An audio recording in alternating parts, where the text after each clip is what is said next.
احمدہ ونصلی ونسلم علی رسولہ الکریم وعلی آلہ وصحبہ اجمعین۔ محترم و محتشم سامعین، ماہ محرم الحرام جاری و ساری ہے۔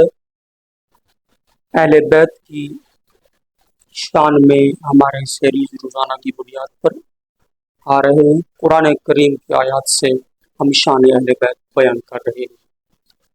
قرآن کریم میں اللہ پاک نے آیت درود شریف کے اندر یہ فرمایا ہے، ان اللہ و ملائکتہ یصلون علی النبی یا ایھا الذین آمنوا صلوا علیہ وسلموا تسلیما۔ بے شک اللہ اور اس کے فرشتے نبی مکرم صلی اللہ علیہ وسلم کی ذات پر درود بھیجتے ہیں۔ اے ایمان والو، تم بھی ان پر درود اور خوب سلام بھیجا کرو۔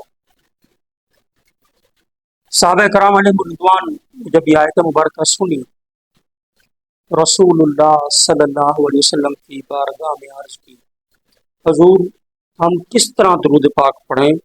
ہمیں طریقہ ارشاد فرمائیے۔ رسول اللہ صلی اللہ علیہ وسلم نے ارشاد فرمایا، تم درود جب پڑھا کرو تو یوں پڑھا کرو، اللہم صلی علی محمد وعلی آل محمد۔ اے اللہ حضرت محمد صلی اللہ علیہ وسلم کی ذات پر درود بھیج اور آل محمد پر درود بھیج۔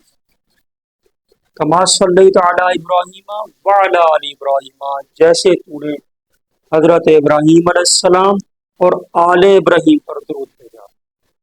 سبحان اللہ۔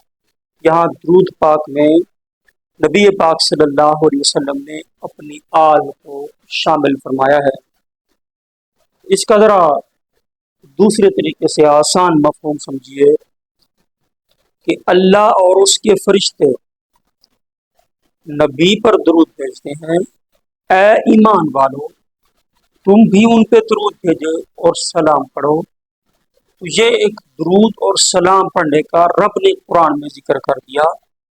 اب صحابہ کرام نے طریقہ پوچھا کہ اللہ نے تو ہمیں کہہ دیا ہے، اللہ نے تو حکم فرما دیا ہے کہ درود پڑھو، مگر اے اللہ کے حبیب آپ ہی بتا دیں کہ درود اللہ بھی بھیجتا ہے، اس کے فرشتے بھی بھیجتے ہیں، ہمیں حکم ہے درود پڑھنے کا، تو آپ ہی بتا دیجئے کہ ہم کس طرح درود پڑھیں۔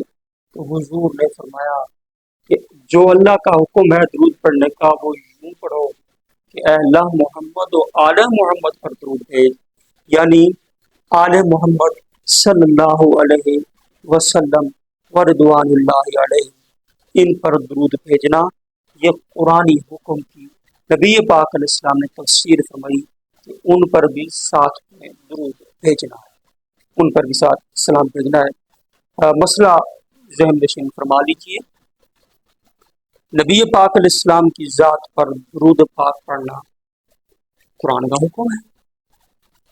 اگر کسی اور پر درود پڑھنا ہو تو مسئلہ یہ ہے کہ ڈائریکٹ درود نہیں پڑھ سکتے، مثلا یوں نہیں کہہ سکتے اللہم صلی علی العلی۔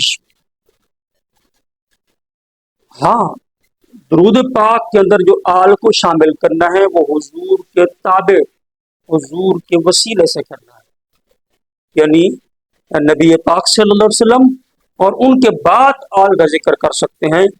ڈائریکٹ آل پر درود پڑھنے سے ہمارے علماء نے یہی فرمایا کہ طریقہ یہی ہے کہ محمد و آل محمد، پہلے حضرت محمد صلی اللہ علیہ وسلم کا نام لیا جائے، یوں درود پاک پڑھا جائے۔